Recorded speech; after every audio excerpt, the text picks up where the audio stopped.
They found it abandoned after the fighting half buried in dust, lying beside torn cloth belts and 2 empty ammo cans. A Browning. Train-to-Cal machine gun. Whoever had been behind it had been forced to leave in a hurry, or worse, never made it out. A German reconnaissance squad hauled the weapon back to a commandeered farmhouse, now used as a field workshop. At first glance, the men scoffed at it. The Americans, they said, built tractors, not guns. Compared to the sleek curves of the MG 30 and the stamped precision of the MG 40, the Browning looked like a crude box of steel. Before we jump back in, tell us where you're tuning in from, and if this story touches you, make sure you're subscribed, because tomorrow I've saved something extra special for you. They joked about it openly. To them, American equipment was heavy, simple, and unimaginative. And when they heard U.S. documents claim that this machine gun could fire around 500 rounds per minute, they dismissed it immediately. Either the Americans exaggerated, or they were measuring incorrectly. To German ears, the idea sounded wrong from both directions, too fast for something that looked so simple, yet absurdly slow compared to the shrieking MG 40, which seemed to rip the air apart when it fired. Still, captured weapons were always studied. Knowledge meant survival. Inside the farmhouse, sunlight pushed through broken boards, illuminating dust as it swirled above the workshop table. 2 German armourers took the Browning apart. They were surprised not because the gun was complicated, but because it wasn't. The inner workings were rugged, purpose-built, almost stubbornly straightforward. Nothing was delicate. Nothing was overly clever. Thick steel walls, simpler pins, broad tolerances. One of the mechanics muttered that it was ugly but smart. Another whispered that it was dangerously easy to repair. Even with no formal training on it, they understood it in minutes. It was made so a tired soldier in the mud could keep it alive with barely any tools. They reassembled it quickly. The testers carried it outside into the field behind the farmhouse. The ground was torn from artillery, but stable enough for a tripod. The belt they found with it was frayed in places, but still usable. A volunteer gunner settled behind the grips. Our stenographer prepared to record. Others gathered, not because they were ordered to, but because their pride was on the line. The gunner adjusted his stance. The weapon felt awkward compared to German grips, but his hands found a comfortable position. He nodded when he was ready. A short command was given. The first burst came like a steady drum, not the high-pitched scream of the MG 40, not the sharp, rapid chatter of the MG 30, but something steadier, calmer, a solid, rhythmic roar. The belt moved smoothly. No choking, no stuttering. The gun just worked. The gunner lifted his head slightly, surprised. He asked to run another belt. Another burst came, smooth again. Then another. Still no jams. The stenographer checked his numbers once, twice, then again. Each time, the math came out the same, roughly 500 rounds per minute. The figure the Germans had mocked earlier was now proven before their eyes. Their laughter died. 500, not exaggerated, not theoretical real. One of the officers whispered that the number was, in fact, possible. The men who had derided the weapon's blocky shape now looked at it with a cautious respect. There was no elegance in its form, but there was purpose. It was a gun built not for beauty, but survival. Built to run, not impress. They had once believed American firepower was inferior. Now they understood something important. American weapons were designed around a very different idea that a gun must keep firing under mud, dust, rain, and panic, that it must be simple enough for any man to maintain, that reliability could be more valuable than speed. The Browning had earned its reputation not by screaming like the German guns, but by refusing to stop. It didn't need grace. It didn't need to be the fastest. It only needed to work every time the trigger was pressed, and it did. The Germans left that field with their pride slightly bruised, and their understanding widened. The Browning was not a machine to be mocked. It was something far more dangerous, a weapon that always worked no matter who held it or where it was fired. The test was over. But their questions had only begun. They gathered again the next morning, this time not out of curiosity but out of obligation. Word of the captured Browning had spread through the company, and officers wanted a more serious examination. The first test had proven that the American claim of 500 rounds per minute was real, not propaganda, but now there were deeper questions. How would the weapon behave under prolonged fire? Would its barrel overheat quickly?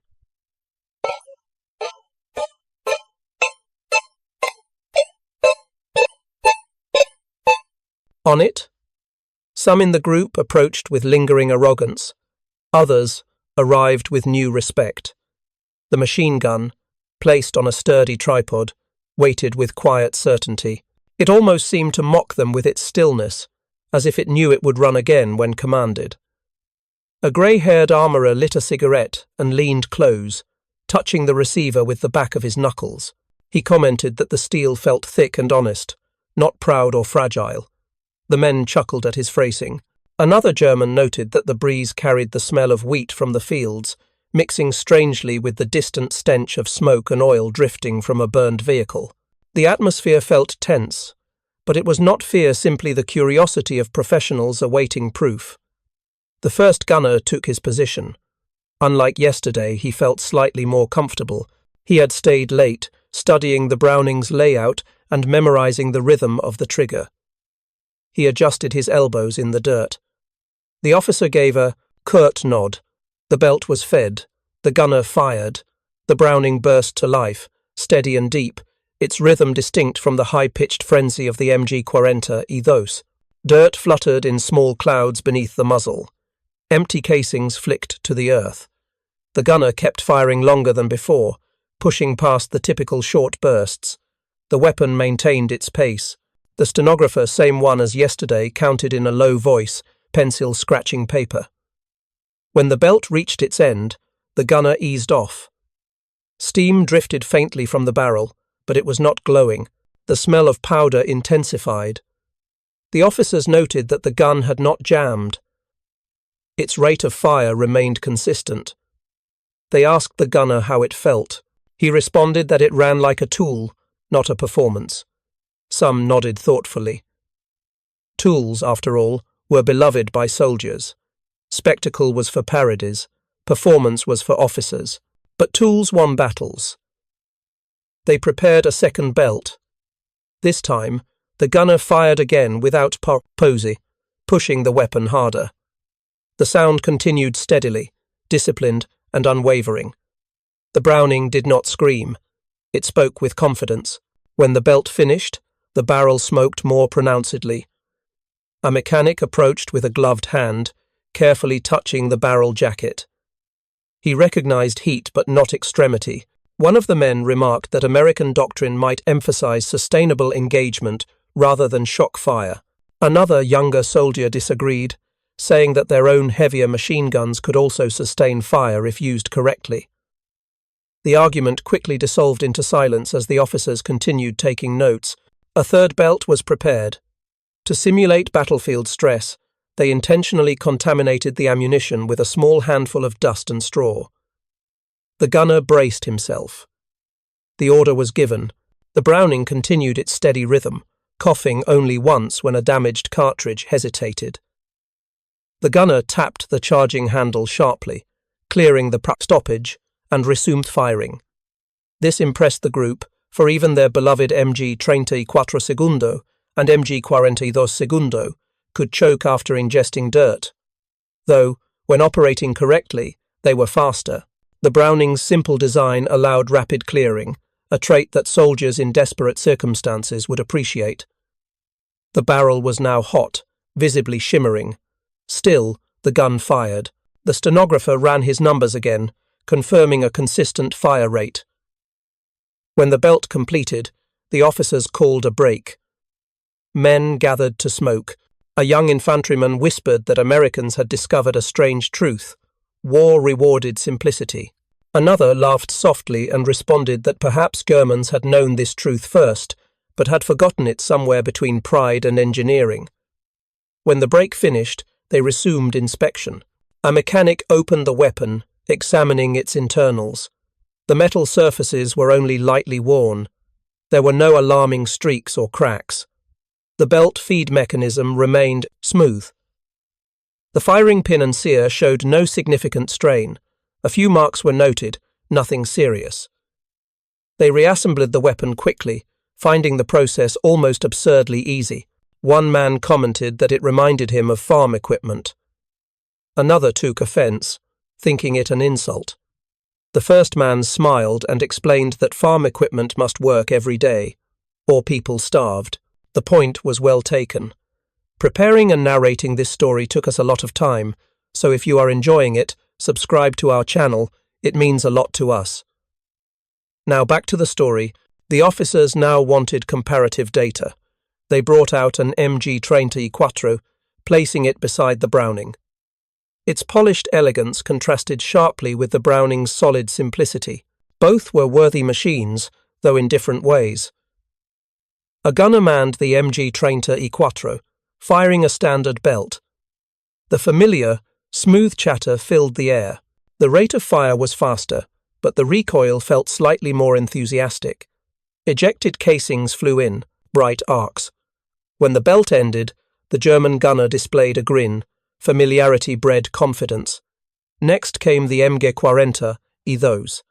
Men straightened instinctively, as though in the presence of a predator. The gunner squeezed the trigger. The weapon unleashed its infamous roar, a ripping, tearing scream that flattened grass with shock waves.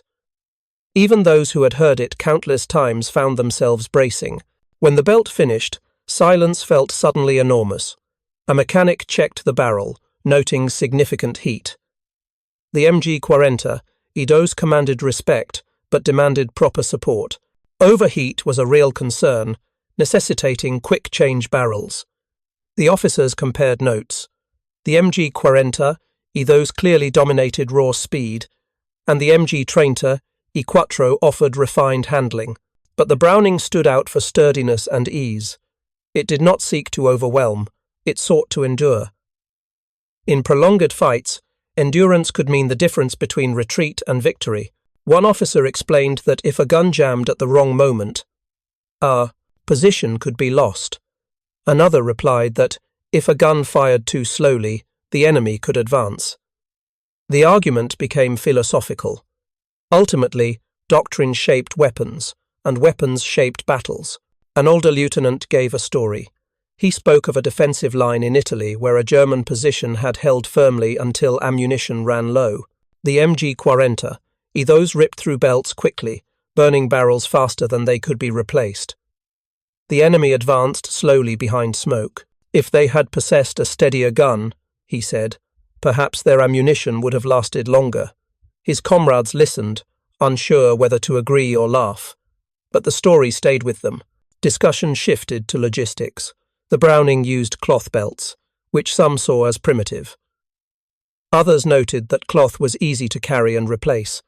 Metal links were more durable but heavier. A mechanic commented that American belts seemed less prone to crushing when packed hastily. Another disagreed, insisting metal was superior. The truth likely lay somewhere in between. As the day progressed, a new test was proposed. Firing the Browning from an improvised mount, they placed the weapon on a window ledge of the farmhouse, simulating a hurried defensive position. The gunner fired short bursts, adjusting his angle by instinct. The weapon remained stable, controllably even without its tripod. This impressed several infantrymen. One noted that such flexibility could save lives in a chaotic fight. Another nodded, mentioning that surprise attacks often caught crews without proper setup. The officers ordered a nighttime drill. They waited until late evening when the sky darkened into a pale purple. A lantern was placed nearby, its glow weak against the rising gloom. The gunner lay behind the weapon. Fireflies flickered along the meadow. At the officer's signal, the Browning fired again, muzzle flash brightening the darkness. The rhythm felt soothing, almost reassuring. The night swallowed the sound more quickly, leaving only the scent of burnt powder. The gunner fired a second belt. Still no jams. Several men acknowledged quietly that, in darkness, the slower, steadier rhythm allowed better tracking of tracer lines, making aiming simpler under stress. The officers gathered again to review their notes. They concluded that the Browning, while slower and less intimidating than their own weapons, possessed undeniably resilience. It required minimal training. It handled dirt well. It tolerated heat within reason. Its firing rhythm was predictable, helping gunners maintain discipline. The weapon did not excel in every category, but it performed reliably across most. That balance mattered. One junior officer questioned whether Germans might adopt similar design principles. His superior dismissed the notion. German pride forebode complexity and power. Yet the question lingered uncomfortably. What if the future belonged to simpler machines? What if perfection was not in speed but in reliability? The men pondered. These questions, knowing answers would take time and perhaps blood. Their final test involved accuracy at range. They set targets across a field, some at modest distance, others farther. The gunner adjusted elevation carefully, firing small bursts. The rounds struck consistently. The officers noted that the steady rate of fire allowed precise correction. With the MG-40 IDOs, such accuracy required exceptional discipline. The Browning seemed to assist the gunner rather than challenge him. This impressed the men who thought tactically. Fire control often meant victory. When the day closed, they cleaned the weapon. The process was simple and swift. One man joked that even a conscript could manage it. Another replied that wars were won by conscripts. Laughter followed. They stored the Browning carefully, no longer treating it as a toy. That night, a few soldiers sat around a small stove, quietly discussing the weapon. Some admitted that they had been wrong to judge it by appearance. Others, still proud, argued that the MG-40 IDOs remained superior. But no one denied the Browning's strength. It had earned respect. The commanding officer wrote a final report, summarizing their conclusions. He stated that the Browning offered steady fire, simple operation, and strong endurance. He noted its slower rate of fire as both weakness and advantage. The weapon was easy to maintain, even under harsh conditions. He recommended that any German unit capturing such a gun consider employing it if ammunition was available. Weeks later, that same Browning would be mounted in a defensive position overlooking a road. When Allied forces advanced, the Germans used it alongside their own weapons. The steady rhythm stitched lines across the night, surprising the Americans who recognized its voice. Some believed friendly fire came from the wrong direction. Confusion briefly reigned. The defensive position held longer than expected. When the battle finally ended and the Germans withdrew, the Browning was abandoned once more, resting in silent grass. It had served two masters. By dawn, American soldiers found it. One man recognized the weapon as belonging to his division. He laughed, stating that old tools always found their way home. He cleaned it, fed fresh belts, and carried it forward. The gun had no allegiance. It served whoever respected its simple truth: pull the trigger, and it would speak. In the grand theatre of war, some weapons are remembered for noise or beauty. Others are remembered for endurance. The Browning belonged to the latter.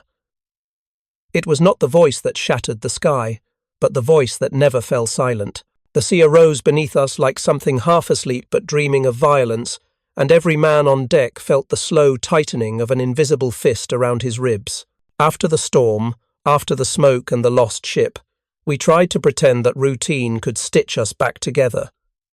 We cleaned metal, mended rope, checked and rechecked the engines, but beneath every action was the unspoken truth that the ocean would come for us again. It always did. We kept our voices low, as if talking too loudly might wake the deep hunters following our wake like wolves that did not grow tired. I walked the deck during morning watch, boots echoing softly against the steel. The horizon seemed too empty, too calm, as though the world were trying to cover up the blood it spilled hours before. Thomas smoked his rationed cigarette, cupping the flame from the wind, telling me that every sunrise out here felt like a borrowed gift someone else should have received. I didn't argue. Borrowed felt right. Below deck, the air vibrated faintly with the heartbeat of the engines. Men slept in bursts, afraid to let themselves fall too deeply into dreams. Some murmured in their sleep, others stared at the ceiling until fatigue finally broke through. I saw a young sailor named Peters sitting with his boots half-tied, his hands trembling as he tried to lace them. He had been the one who pulled survivors from the freezing water, his arms slick with oil and blood as he dragged men up the net like sacks of grain. Now, he couldn't speak without his lip quivering. He looked at me and asked if the screams ever quieted. I told him the truth. No, not really. But they fade, like the echo of a bell carried by wind. He nodded, though I could tell the answer didn't comfort him. It didn't comfort me, either. The cook tried to do what he could, serving extra bread, warm broth, whatever scraps he could stretch into a meal that felt like home. Men lingered in line longer than needed, taking comfort from routine, the clang of trays, the steam rising from thick pots, the way shared hunger made us equal. The chaplain sat among us, no sermon, no prayers, just quiet presence. Sometimes that was enough. When he looked into your eyes, it felt like he saw past the grime and fear, and found the small flame still burning there. A few days later, our escort signalled a change in course. Word spread that another convoy had been hit ahead of us. No survivors. The message circled like a vulture, picking at every fragile hope we tried to nurture. The officers spoke softly, but their eyes gave them away. We had no choice but to keep moving. If we slowed, we became easier prey. The ocean did not care about grief. It only took and took. Night came with a cold that bit through wool and skin. The stars hid behind thick clouds, and every light was covered lest it betray our position. The ship became a blind creature feeling its way forward. I worked with the radio officer, listening to broken messages crawling through static like wounded insects. Sometimes we heard panic in those distant voices, men shouting coordinates, warnings, final words. We wrote them down, though there was nothing we could do. The radio officer had grown pale over the last day. He told me that when he died, he didn't want to be buried at sea. He wanted soil under him. I promised I'd remember, though I didn't know if I could keep such a promise. Out here, the sea decided almost everything. At dawn, we saw smoke rising far behind us, thin and grey against the pale horizon. Somewhere, someone was burning. We tried not to stare, but every man did, hoping by some cosmic chance it was just drifting debris. Then, without warning, the ship beneath us shuddered. Hearts stopped. But the engines continued. No explosion followed. The tremor seemed to come from the sea, not from us. We waited, hands gripping metal, breath frozen. Moments stretched thin.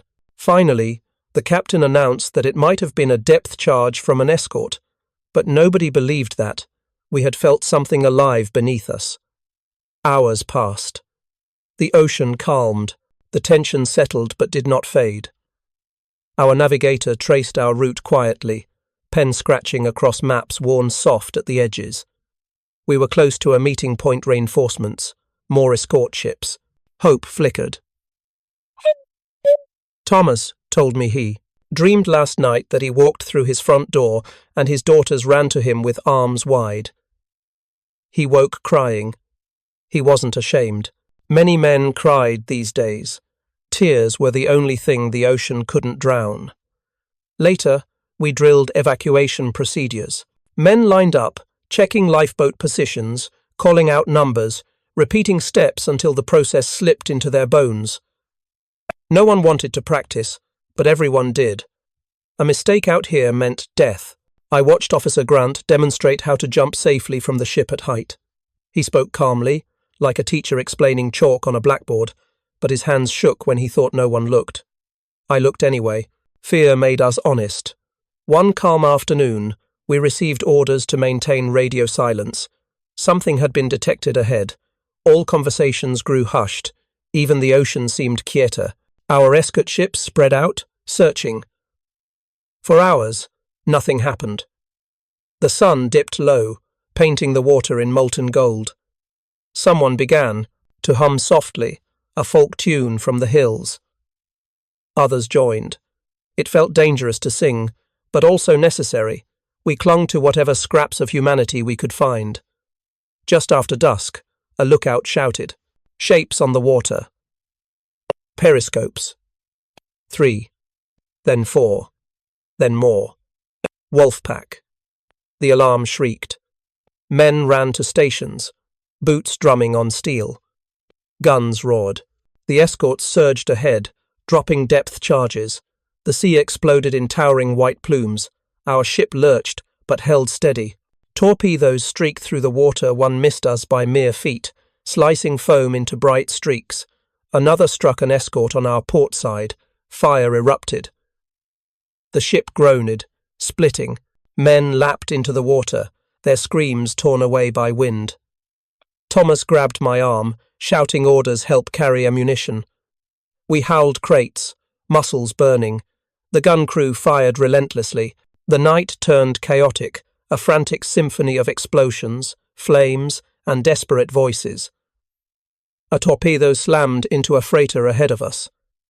A blast lit the sky as though dawn had come early, flames billowing like enormous wings. The ship began to sink, bow dipping. Lifeboats toppled into the water. Men struggled. Our captain made the hardest choice. We could not stop. We pressed on, leaving cries behind. Guilt wrapped itself around my throat like rope. But any hesitation meant more death. We moved. Depth charges detonated again, shaking the sea. One explosion forced a U-boat to the surface. Its dark hull broke water like a breaching monster. Our escorts fired. Metal screamed. Smoke burst forth. The submarine began to sink again, but too slowly. Men climbed out, some jumping into the water, others raising hands in surrender. A second escort approached to take prisoners. But suddenly, a second submarine surfaced near them. Torpedoes fired. The escort twisted, narrowly avoiding impact. Machine guns spat fire across the waves. That second U-boat dove, vanishing. The ocean swallowed them all. The attack lasted hours, though. Later we learned it was barely 30 minutes. Time lost meaning in fear. When the final explosions faded, we counted ourselves. We had lost 2 ships tonight, dozens missing. The sea glimmered with debris, oil spreading in rainbow sheens. Our captain ordered silence as a memorial. No words. Just the wind and the broken rhythm of waves. I leaned on the railing, heart heavy. The stars came out slowly, like hesitant witnesses to our grief. We rescued who we could. I helped pull in a man missing 2 fingers. He was shaking from cold and terror. He kept apologizing, though none of it was his fault. Another survivor sobbed for his brother, lost somewhere in the dark. The chaplain moved among them, quiet, steady. He didn't preach. He just listened, offering presence stronger than any sermon.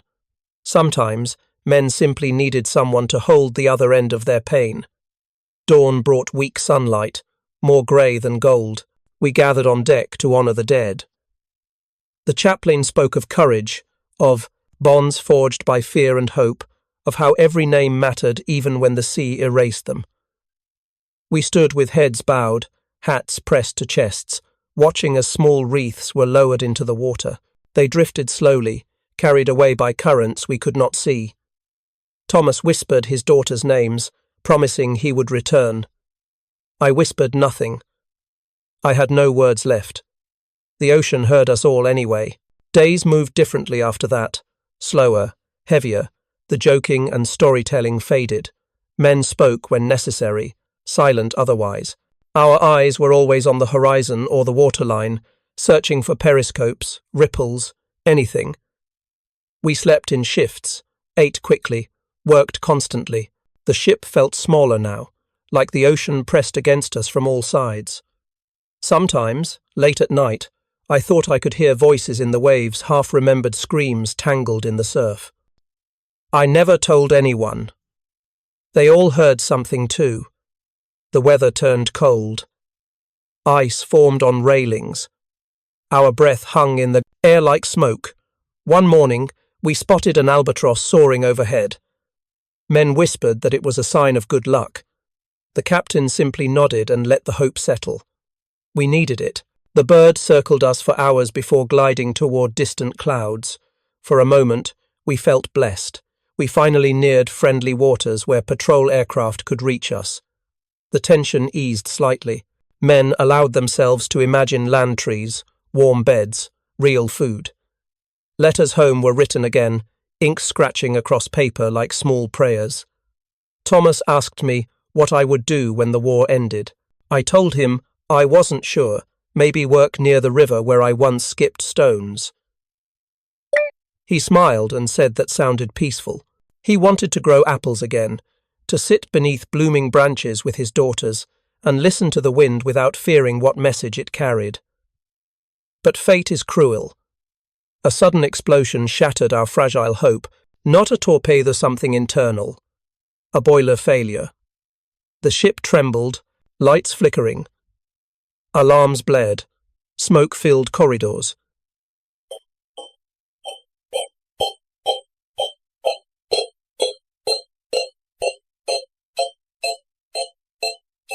We raced to contain the damage. Fire roared like the sea itself had climbed inside. Men coughed, eyes burning, steam hissed. I grabbed a hose with Thomas, spraying water into the inferno. The heat was unreal, walls glowing red. Someone shouted that pressure was rising. We worked faster, desperate. Minutes felt like hours. Finally, the flames weakened, then died. The boiler room was wrecked, blackened, but we were alive. We emerged gasping. The captain inspected the damage. We could still move, but slower. The convoy continued, adjusting pace so we wouldn't fall behind. The camaraderie deepened, no one would leave us. That night, Thomas sat beside me on deck. His face was smudged with soot, eyes distant. He said he thought the explosion would be the end.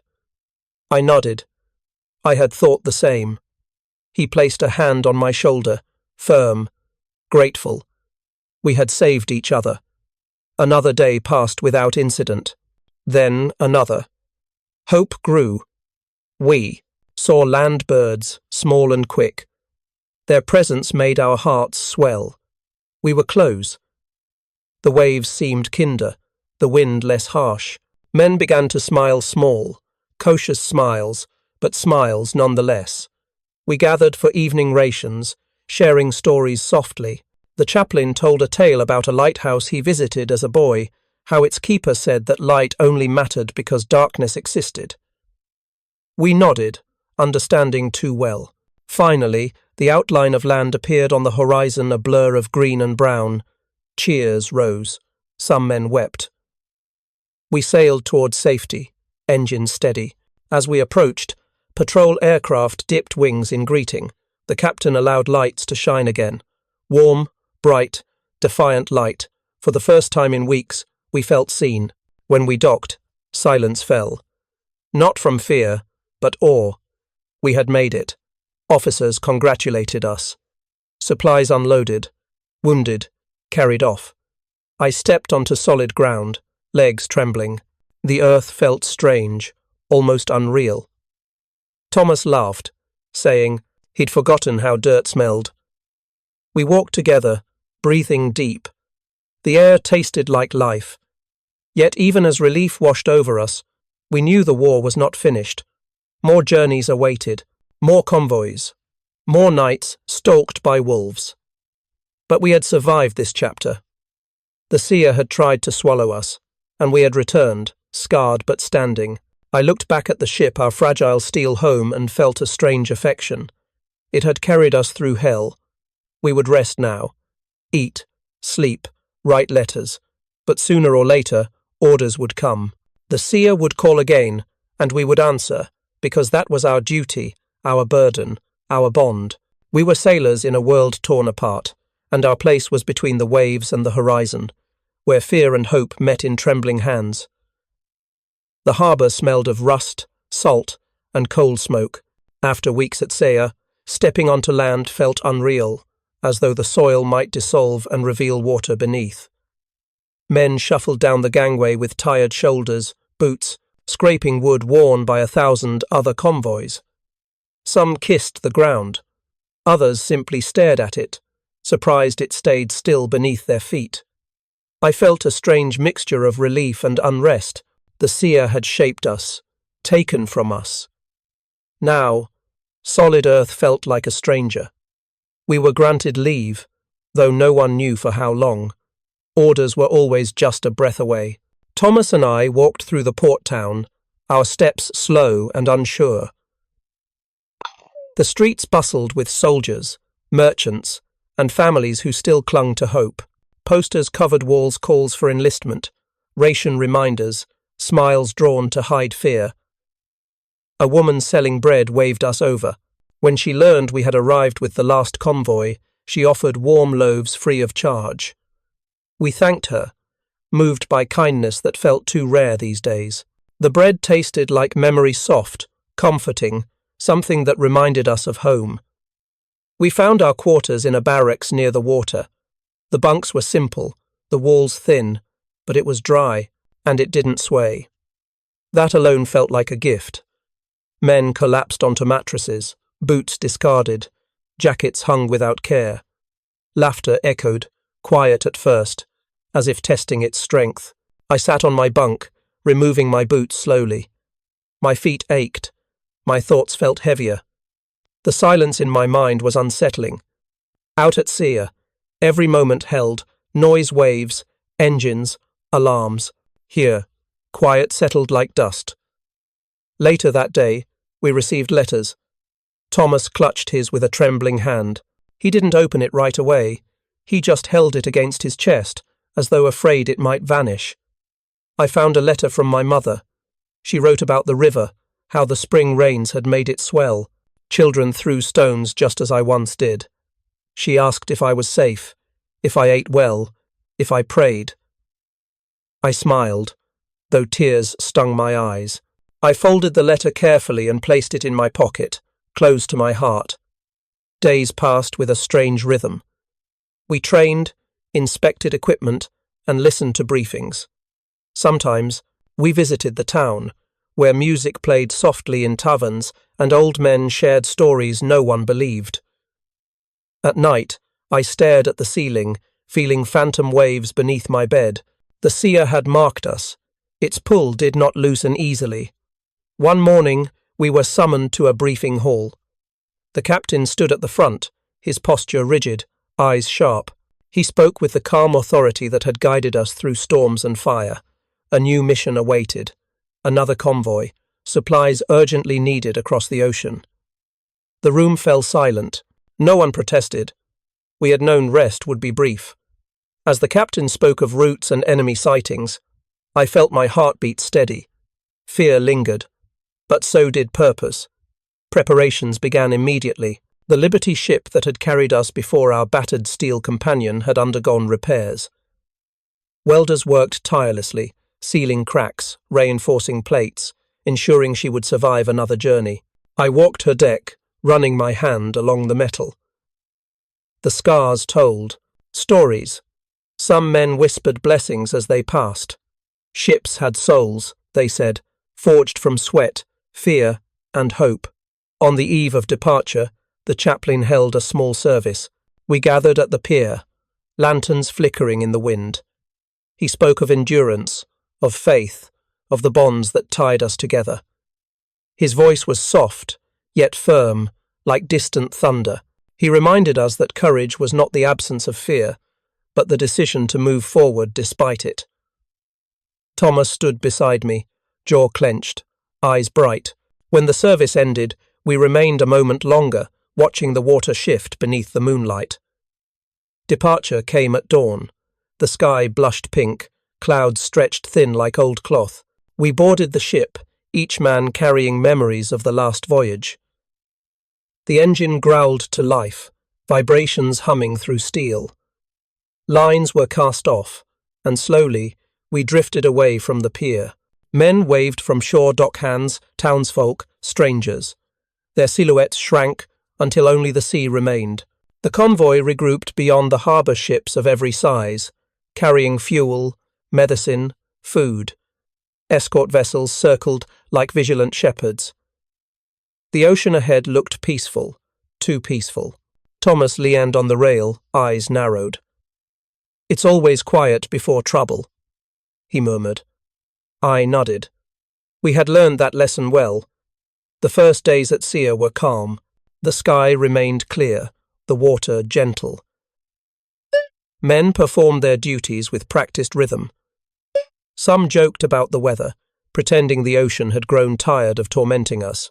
But beneath the humour lay tension. We knew danger often hid beneath the surface. The radio officer, now steadier, listened constantly, capturing whispers from beyond the horizon. On the fourth night, clouds rolled in, thick and dark. Wind howled, waves rising like restless beasts. Rain hammered the deck. Orders rang out: secure ropes, check lifeboats, report positions. The storm tossed us like a toy. Lightning tore through the sky, illuminating terrified faces. I helped Thomas secure cargo that threatened to break loose. Each step was a battle. Water washed across the deck, numbing hands and feet. But we endured. Hours later, the storm relented. The sea calmed, leaving exhaustion hanging over us like fog. Morning brought quiet. Some men prayed, others stared at the horizon, waiting. I found solace in small tasks: cleaning equipment, checking gauges, organizing supplies. Routine steadied the mind. Thomas spoke little, though his presence remained a comfort. We shared coffee, hands wrapped around tin cups, steam rising like tiny prayers. 2 days later, the radio officer picked up a faint message: distress. A ship ahead had been attacked. Coordinates transmitted with static.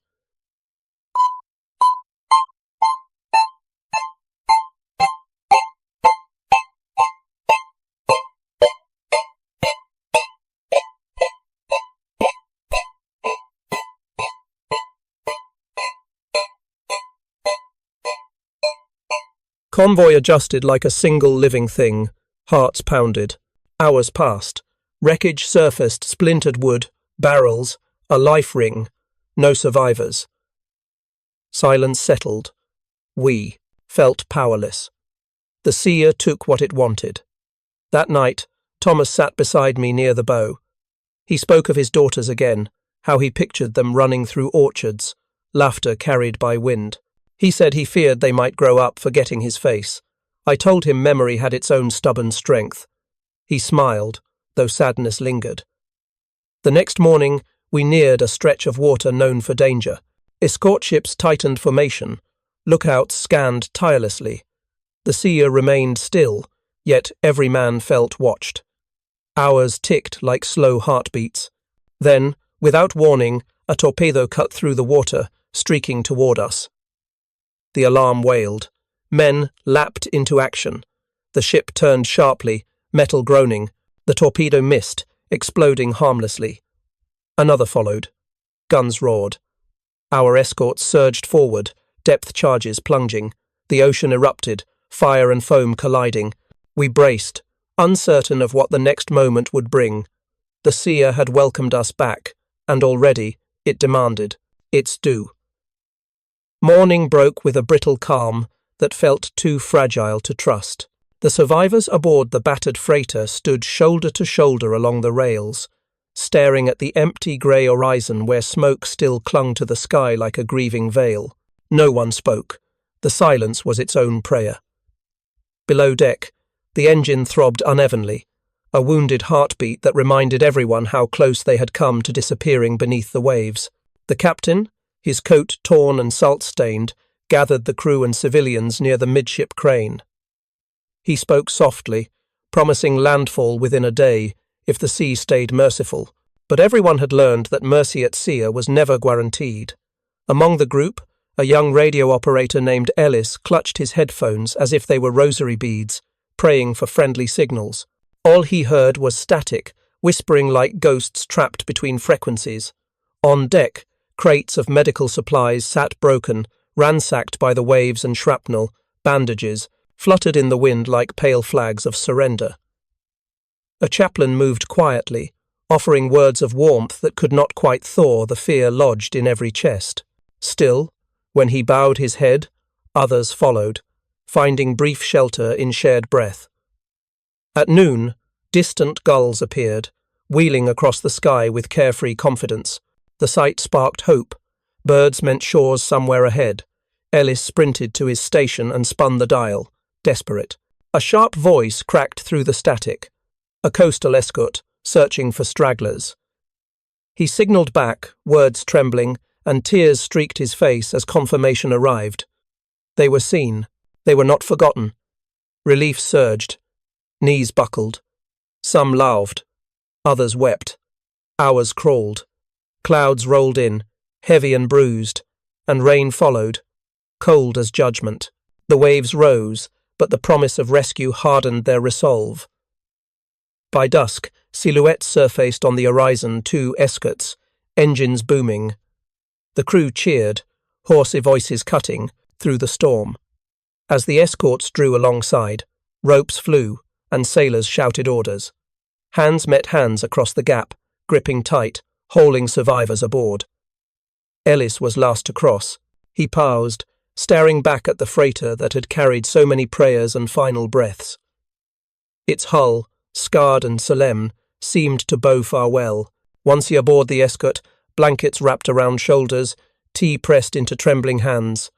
Names were taken, stories sketched in hurried notes. Night fell, the sea calmed, as though it too exhaled. Inside a cramped cabin, Ellis finally allowed exhaustion to claim him. He dreamed of his mother's voice, of sunlight on quiet fields, of peace. Morning brought land, dark cliffs, green slopes, smoke rising from chimneys. Harbourside workers lined the docks, waving, ready to receive the broken yet unbowed. Stepping onto solid earth, Ellis felt the world steady beneath his boots. He whispered a promise to remember the lost and honour their courage. Up next, you've got 2 more standout stories right on your screen. If this one hit the mark, you won't want to pass these up. Just click and check them out. And don't forget to subscribe and turn on the notification bell so you don't miss any upload from us.